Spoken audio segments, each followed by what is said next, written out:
तो बताते हैं कि हाउस वाइफ कैसे फटीग अवॉइड कर सकते हैं और कैसे यंग दिख सकते हैं। फ्रेंड्स, मैंने पहली भी ऐसी बुक पढ़ी है जिसमें बताया गया है कि हाउस वाइफ भी अपने काम को कैसे मैनेज कर सकती हैं और कैसे वरी को हैंडल कर सकती हैं। Hello friends, welcome to the channel simplify your mind. आज मैं आपके लिए एक ऐसी वीडियो लेके आई हूँ जिसमें हम बात करेंगे कि हम कैसे अपनी वरी कनकर करके अच्छे से अपनी लाइफ को जी सकते हैं। और उस बुक का नाम है how to stop worrying and start living by Dale Carnegie. इसमें ऑथर बहुत सारे टाइम टेस्टेड मेथड्स बताते हैं अपनी वरी को कनकर करने के लिए। तो बिना किसी देरी के आइए फ्रेंड्स स्टार्ट करते हैं आज की वीडियो। फर्स्ट तरीका ऑथर बताते हैं to live in day type compartment. जो समझदार लोग होते हैं वो एक टाइम पे एक स्टेप ही लेते हैं, एक टाइम पे एक टास्क ही करते हैं। वो समझते हैं कि जो आज का दिन है वो एक ब्लेसिंग है और हमें उसका पूरा बेनिफिट उठाने की जरूरत है। अदरवाइज तो हम या तो पास्ट का रिग्रेट करते रहते हैं या फ्यूचर की प्लानिंग में अपना टाइम वेस्ट करते रहते हैं। लेकिन फ्यूचर की प्लानिंग करने का सबसे बेस्ट तरीका है कि हम आज अपने काम को पूरे इंथ्यूजियाज्म के साथ करें, पूरी प्लानिंग के साथ करें, तो हमारा फ्यूचर अपने आप ही सिक्योर हो जाएगा। इसलिए बहुत जरूरी है कि हम अपने आप को कंस्ट्रक्टिव प्लानिंग में इन्वॉल्व करके अपने काम में पूरा फोकस करें। नेक्स्ट ऑथर बताते हैं problem well stated is problem half solved. Gallon Litchfield अपनी वरी को कनकर करने के लिए 4 स्टेप्स बताते हैं। फर्स्ट, हम आइडेंटिफाई करें, हम लिखें कि हम किस बात के लिए वरी कर रहे हैं। जब हम अपने प्रॉब्लम को अच्छे से आइडेंटिफाई कर लेते हैं तो हमारी प्रॉब्लम आधी तो वहीं सॉल्व हो जाती है। आप भी देखते होंगे फ्रेंड्स कि कई बार हमारी वरी जो है वो बिल्कुल बेसलेस होती है, हमारी इमेजिनेशन पे बेस्ड होती है। तो हम उसको लिख के अपनी प्रॉब्लम वेल आइडेंटिफाइड कर लेते हैं तो हमारी प्रॉब्लम आधी सॉल्व हो जाती है। उसके बाद हमें देखना है कि हमारे पास क्या क्या चॉइसेस हैं और उन चॉइसेस के क्या क्या कॉन्सिक्वेंसेस हैं। नेक्स्ट स्टेप में हमें देखना है कि किस कॉन्सिक्वेंस में हमें मिनिमम रिस्क या मिनिमम लॉस हो रहा है और डिसाइड करना है कि हमें कौन सा डिसीजन लेना है। जब हम डिसाइड कर लेते हैं कि हमें क्या करना है, नेक्स्ट स्टेप ये है कि हमें इमीडिएट एक्शन लेना है। उसके बाद हमें अपने डिसीजन को बार बार रिकंसिडर करना नहीं है, बार बार उसको रुकना नहीं है, बार बार उस पर सोचना नहीं है। अदरवाइज एक पॉइंट के बियॉन्ड जब हम अपने प्रॉब्लम्स के बारे में सोचते हैं तो वो हमारी वरी को बढ़ाता है और उसके अलावा उसका कोई भी रिजल्ट नहीं है। नेक्स्ट मेथड ऑथर बताते हैं कीप योर सेल्फ बिजी। ऐसा कोई भी काम जिसमें प्लानिंग की जरूरत होती है हम उसे करते हैं तो हम टेंशन लेना भूल जाते हैं। इसलिए बहुत जरूरी है कि हम अपनी लाइफ में कुछ स्टिमुलेटिंग एक्टिविटीज को रखें ताकि हमारी लाइफ में अननेसेसरी टेंशन और वरी ना रहे। हम अपनी लाइफ में कुछ कंस्ट्रक्टिव कर सकते हैं जिससे हम वरी करना भूल सकते हैं। मिजरेबल होने का सबसे बड़ा सीक्रेट ये है कि जब हमारे पास लेजर टाइम होता है तो हम ये सोचते हैं कि हम खुश हैं या नहीं हैं। किसी ने सही ही कहा है कि खाली दिमाग शैतान का घर होता है। इसलिए अपने आप को ऑक्यूपाई रखिए, कुछ ना कुछ कंस्ट्रक्टिव करते रहिए। नेक्स्ट मेथड ऑथर बताते हैं कोऑपरेट विद द इनएविटेबल। इस दुनिया में जितनी भी प्रॉब्लम्स हैं या तो उनका कोई सॉल्यूशन है या उनका कोई सॉल्यूशन नहीं है। अगर उनका कोई सॉल्यूशन है तो आप उसको फाइंड आउट कीजिए और वो एक्शन लीजिए। लेकिन अगर किसी प्रॉब्लम का कोई सॉल्यूशन नहीं है तो हमें उस सिचुएशन को एक्सेप्ट कर लेना चाहिए कि वो सिचुएशन ऐसे ही है और दूसरे तरीके से नहीं हो सकती थी। हमारी लाइफ में बहुत सारी ऐसी सिचुएशंस आती हैं जो अनप्लेजेंट होती हैं, जो हमें इतनी पसंद नहीं होती। उसमें हमारे पास 2 चॉइसेस होती हैं, या तो हम उसको एक्सेप्ट कर सकते हैं या फिर उसके साथ रिबेल करके अपनी लाइफ रुइन कर सकते हैं। तो हमें क्या करना है, अगर हम उसको चेंज कर सकते हैं तो हमें उसे चेंज करना चाहिए और अगर उस सिचुएशन को हम चेंज नहीं कर सकते तो हमें उसे एक्सेप्ट करना चाहिए और अपनी लाइफ में और एक्टिविटीज पर ध्यान देना चाहिए। जो सर्कमस्टेंसेस हैं अकेले ना तो वो हमें खुशी दे सकते हैं ना वो हमें दुख दे सकते हैं। हमारा जो रिएक्शन है उनकी तरफ वो हमारी फीलिंग्स को डिटरमाइन करता है। इसलिए बहुत जरूरी है कि हम अपना हर सिचुएशन में बेस्ट दें और बाकी भगवान पर छोड़ दें।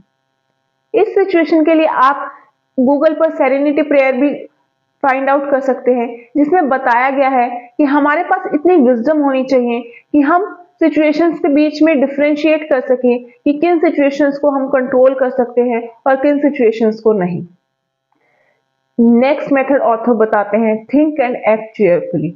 हमें अपनी थॉट्स की इंपॉर्टेंस को समझने की जरूरत है।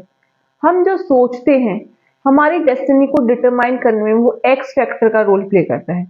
इसीलिए हमारी लाइफ वही बनती है जो हम सारा दिन सोचते हैं। नॉर्मन विंसेंट पिल कहते हैं हम वो नहीं हैं जो हम सोचते हैं कि हम वो हैं, बल्कि हम वो हैं जो सारा दिन हम सोचते हैं। उम्मीद करती हूँ कि आपको ये बात समझ आई होगी। उसके बाद ऑथर कहते हैं कि हमें अपनी लाइफ में कंसर्न होने की जरूरत है, वरी करने की जरूरत नहीं है। कंसर्न करने का मतलब है कि हम अपनी लाइफ की प्रॉब्लम्स को आराम से समझें और उन पर एक्शन लें।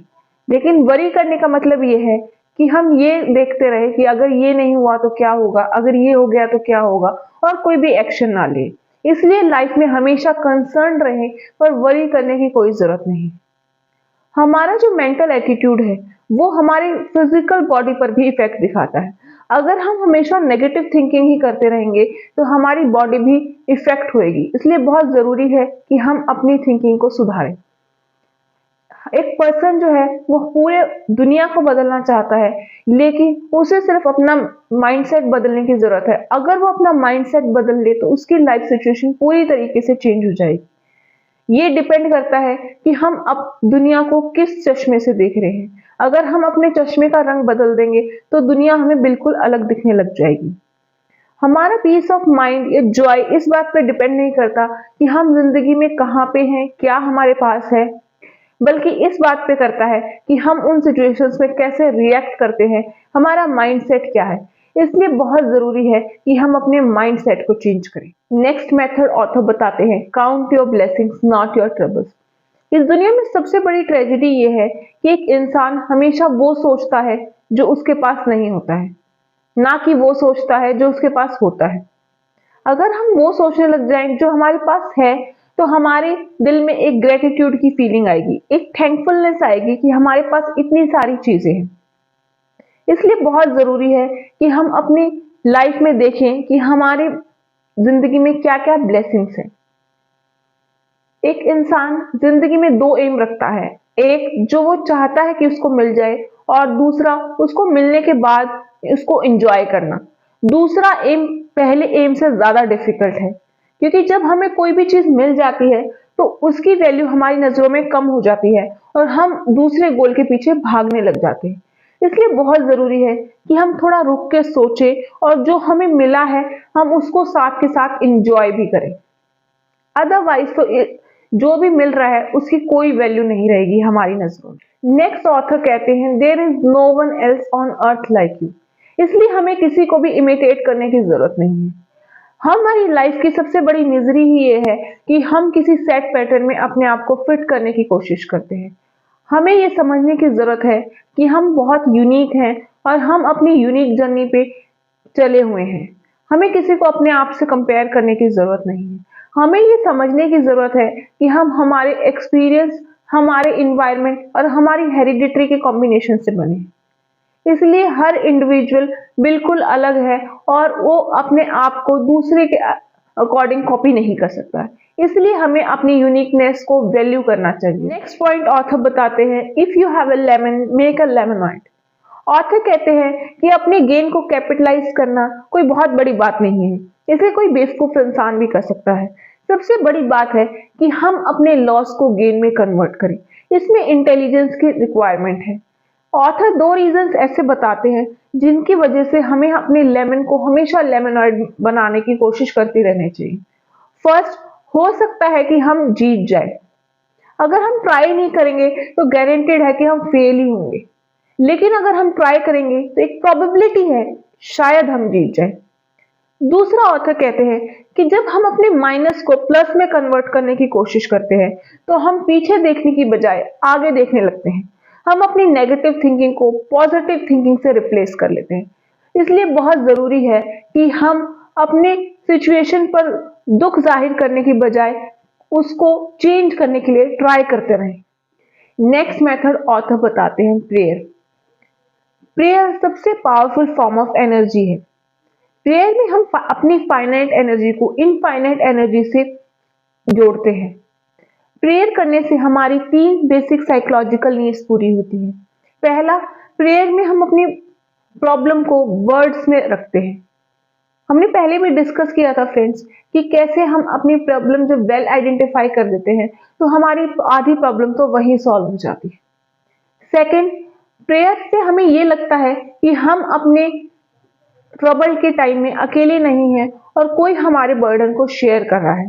थर्ड, ये एक एक्टिव प्रिंसिपल ऑफ डूइंग है कि हम एक्शन के लिए मोटिवेट होते हैं। नेक्स्ट ऑथर बताते हैं कि कैसे हम कुछ अच्छी वर्किंग हैबिट्स अडॉप्ट करके अपनी फटीग और वरी को प्रिवेंट कर सकते हैं।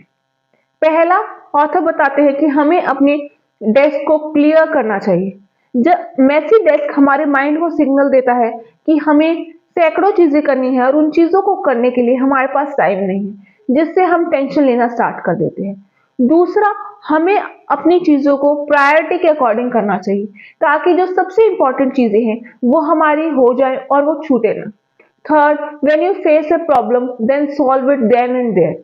जब हम किसी भी प्रॉब्लम को फेस करते हैं तो हमें उसको पोस्टपोन करने की जरूरत नहीं है, हम उसके फैक्ट्स के बेसिस पे तभी एक डिसीजन पर अराइव करें। नेक्स्ट ऑथर बताते हैं कि हमें अपने काम को डेलीगेट करना भी आना चाहिए। जब हम काम करते हैं तो हमें लगता है कि सारा काम हमें ही करना है, लेकिन इससे हम अपने टेंशन और वरी बढ़ा लेते हैं। इसलिए बहुत जरूरी है कि हम अपने काम का डेलीगेशन करना सीखें। नेक्स्ट ऑथर बताते हैं कि हाउसवाइफ कैसे फटीग अवॉइड कर सकते हैं और कैसे यंग दिख सकते हैं। फ्रेंड्स, मैंने पहली भी ऐसी बुक पढ़ी है जिसमें बताया गया है कि हाउसवाइफ्स भी अपने काम को कैसे मैनेज कर सकती हैं और कैसे वरी को हैंडल कर सकती हैं, जो मुझे इस बुक की बहुत अच्छी बात लगी। ऑथर कुछ आइडियाज शेयर करते हैं कि हाउसवाइफ घर पे रह के क्या कर सकते हैं।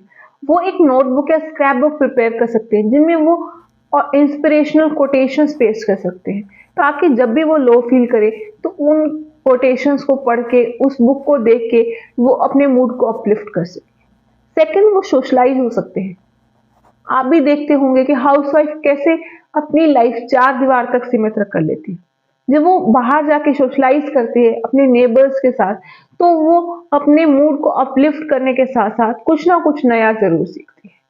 थर्ड, कि सोने से पहले वो कल का स्केड्यूल बना के सोएं, क्योंकि जब हम घर पे रहते हैं और कोई प्लानिंग नहीं करते तो हमारे काम कभी भी खत्म नहीं होते, जिससे हमारी वरी बढ़ती जाती है।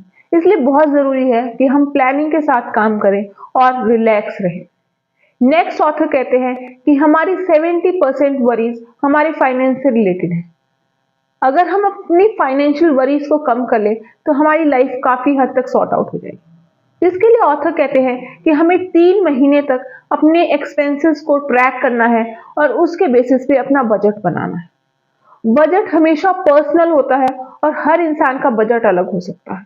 ऐसे दो इंसान जिनकी इनकम सेम है, जो सेम लोकेलिटी में रहते हैं, लेकिन उसके बावजूद भी उनका बजट बिल्कुल अलग अलग हो सकता है। बजट का मतलब ये नहीं है कि हम अपनी लाइफ से हर खुशी को निकाल दें। बजट का मतलब ये है कि हमारे अंदर एक सेंस ऑफ सिक्योरिटी आए, एक सेंस ऑफ कंट्रोल आए कि हाँ, कि हमारे फाइनेंसेस हमारे कंट्रोल में हैं, जिससे हमारे इमोशंस भी स्टेबल रहते हैं। इसलिए बहुत जरूरी है कि अपनी लाइफ में वरी कम करने के लिए हम अपने फाइनेंसेस को अपने कंट्रोल में रखें। तो फ्रेंड्स, ये थी आज इस बुक की समरी। उम्मीद करती हूँ कि आपको ये समरी अच्छी लगी होगी और आपको ये बुक पढ़ने के लिए थोड़ी सी मोटिवेशन दी होगी। अगर आपको ये वीडियो अच्छी लगी है तो इसे लाइक, शेयर एंड सब्सक्राइब कीजिए। और इन केस आपको कोई ऐसी बात जो अच्छी नहीं लगी है तो वो भी बताइए, ताकि हम आगे से उसको रिपीट ना करें। Thanks friends for watching.